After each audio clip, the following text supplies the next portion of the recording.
السلام علیکم ورحمۃ اللہ وبرکاتہ۔ الحمد للہ رب العالمین والصلاة والسلام علی رسولہ الکریم وعلی آلہ واصحابہ اجمعین ومن تبعہ بإحسان الی یوم الدین۔ فاعوذ باللہ من الشیطان الرجیم، بسم اللہ یا ایہا الذین آمنوا کتب علیکم الصیام کما کتب علی الذین من قبلکم لعلکم تتقون۔ وقال رسول الله صلى الله عليه وسلم إن في الجنة بابا يقال له الريان يدخل منه الصائمون يوم القيامة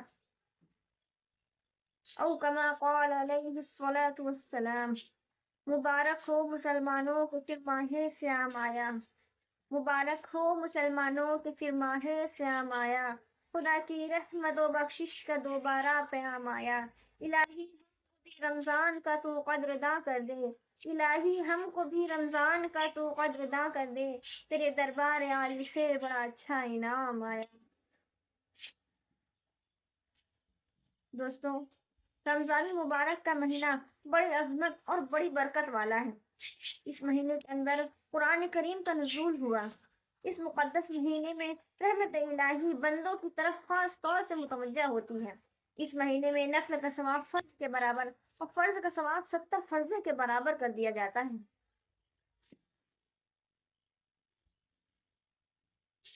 رمضان المبارک کا چاند طلوع ہوتے ہی جنت کے دروازے کھول دیے جاتے ہیں اور دوزخ کے دروازے بند کر دیے جاتے ہیں اور سرکش شیاطین قید کر دیے جاتے ہیں۔ اور یہی وہ مہینہ ہے جس میں ایک رات ایسی ہے جسے شب قدر کہتے ہیں، جس کا عربی نام لیلۃ القدر ہے۔ چنانچہ ہر رات کا آخری حصہ شب بیداروں کے لیے ہیرا ہے اور لیلۃ القدر ان ہیروں میں کوہ نور ہے جو شروع شام سے لے کر طلوع فجر تک رحمت ہی رحمت اور سلامتی ہی سلامتی ہے، جس میں اللہ تعالیٰ کے فرشتے اللہ کے حکم سے خیر و برکت لے کر زمین کی طرف آتے ہیں، خصوصاً حضرت جبرائیل علیہ السلام جو رحمت و برکت کے سرتاج ہیں، ان کا نزول ہوتا ہے، جس سے اللہ والوں کے دلوں میں نور اور روح میں تازگی پیدا ہوتی ہے۔ یہ ایک رات 1000 مہینوں سے بہتر اور افضل ہے۔ فرشتوں کی ایک فوج سلام پیش کرتی آتی ہے، دوسری جاتی ہے، ساری رات یہی سلسلہ جاری رہتا ہے۔ قلب مومن پر ان برکتوں کا ظہور اس طرح ہوتا ہے کہ خشوع و خضوع زیادہ ہوتا ہے، عبادت میں دل لگتا ہے اور دعا قبول ہوتی ہے۔ حضرت عائشہ رضی اللہ عنہ حضرت نبی کریم صلی اللہ علیہ وسلم سے نقل کرتی ہیں کہ لیلۃ القدر کو رمضان کی 7 راتوں میں یعنی 21، 23، 25، 27، 19 کی تاریخوں میں تلاش کرو۔ روز اول ہی سے یہ خدا یہ قانون چلا رہا ہے اور اللہ تعالیٰ کا یہ دستور رہا ہے کہ دنیا میں فانی کی تمام چیزوں میں فرق و مراتب ملحوظ رکھا گیا ہے، درجات کے اعتبار سے تفاوت رکھا گیا ہے۔ اللہ تعالیٰ کی مخلوقات میں بعض چیزیں ایسی ہیں جو دوسری اشیاء سے بلند اور برتر ہیں، جن کی کچھ خاص اہمیت اور انفرادی حیثیت ہے، وہ اپنے اندر ممتاز صفت اور امتیازی شان رکھتی ہیں۔ چنانچہ انسان اشرف المخلوقات ہے، کوئی دوسری مخلوق انسان کی ہم پلہ نہیں۔ ہفتے کے دنوں میں یوم جمعہ کو ایک خاص فضیلت اور تری حاصل ہے۔ پورے سال کی راتوں میں شب قدر کی یہ خصوصیت ہے کہ وہ اپنے دامن میں بخشش اور رحمت کا عفو و مغفرت کا دریا سمیٹے ہوئے آتی ہے، تمام آسمانی کتابوں میں شان کا حامل ہے، منفرد شان کا حامل ہے۔ حضرت انبیاء کرام علیہ السلام کی فہرست میں رسول پاک صلی اللہ علیہ وسلم سب سے اعلیٰ اور نمایاں مقام رکھتے ہیں۔ ٹھیک اسی طرح رمضان المبارک کی بھی ایک اپنی حیثیت ہے۔ پورے سال کے مہینوں میں رحمت و برکت کے اعتبار سے رمضان کو خاص امتیاز اور منفرد مقام حاصل ہے۔ اس مہینے کی رفعت، عظمت اور قدر و منزلت کا اندازہ رسول پاک کی اس مبارک حدیث سے لگائیے۔ آپ صلی اللہ علیہ وسلم فرماتے ہیں، اذا كان اول لیلۃ من شہر رمضان صفدت الشیاطین ومردت الجن۔ رمضان مبارک کی پہلی رات آتے ہی شیطانوں اور سرکش جناتوں کو بیڑیوں میں جکڑ دیا جاتا ہے، وغلقت ابواب النار فلم یفتح منها باب. ایک طرف جہنم کے سارے دروازوں کو بند کر دیا جاتا ہے اور پورے مہینے جہنم کا کوئی دروازہ نہیں کھلتا، اور دوسری طرف وفتحت ابواب الجنت فلم یغلق منها باب. جنت کے تمام دروازے کھول دیے جاتے ہیں اور پوری رمضان جنت کا کوئی دروازہ بند نہیں ہوتا. اور صرف اتنا ہی نہیں بلکہ اللہ کا منادی یہ آواز لگاتا ہے، یا باغی الخیر اقبل ویا باغی الشر اقصر. اے خیر و برکت کے طلبگار آگے بڑھ، اور اے شر و معصیت کے لٹیرے پیچھے ہٹ. وَلِلَّهِ عُتْقَاءُ مِنَ النَّارِ وَذَلِكَ كُلَّ لَيْلَةٍ. اللہ تبارک و تعالیٰ اپنے فضل و کرم سے بہت سی جہنمیوں کو آزادی کا پروانہ عطا کرتے ہیں، اور رمضان کی ہر رات میں یہی معاملہ ہوتا ہے.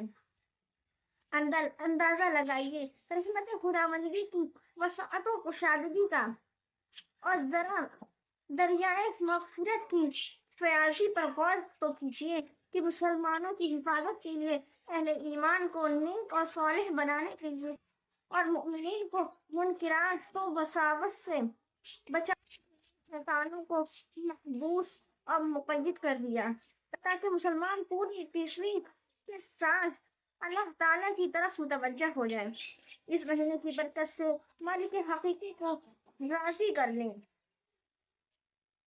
اور شب بیداری کر کے اپنے اعمال نامے میں اور خیرات کا ذخیرہ جمع کر لیں، کیونکہ اس مہینے میں نوافل کا ثواب فرائض کے برابر ہو جاتا ہے، اور ایک فرض ادا کرنے پر 70 فرض کے برابر ثواب ملتا ہے.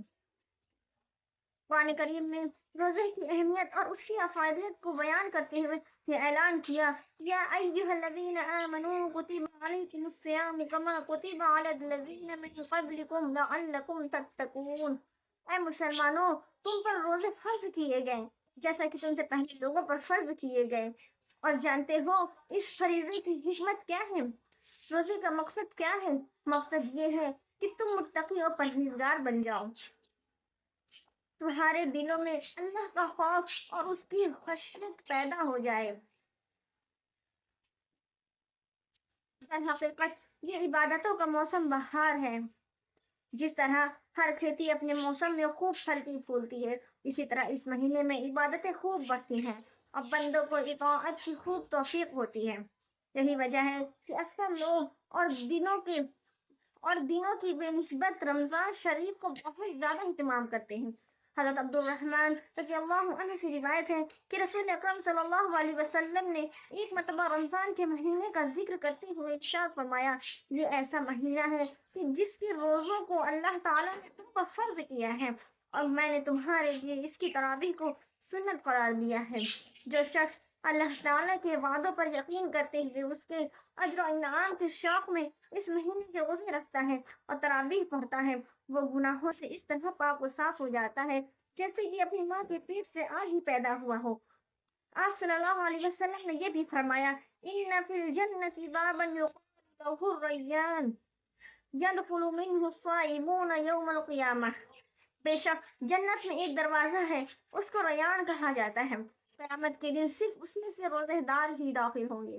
لہٰذا ہمیں چاہیے کہ ہم مکمل طور پر رمضان کے استقبال کے لیے تیار ہو جائیں. غفلت کی نیند میں ہم نے پورا سال گزارا اور گنوا دیا، اب ہم عبادت اور بندگی کے لیے پورے طور پر بیدار ہو جائیں.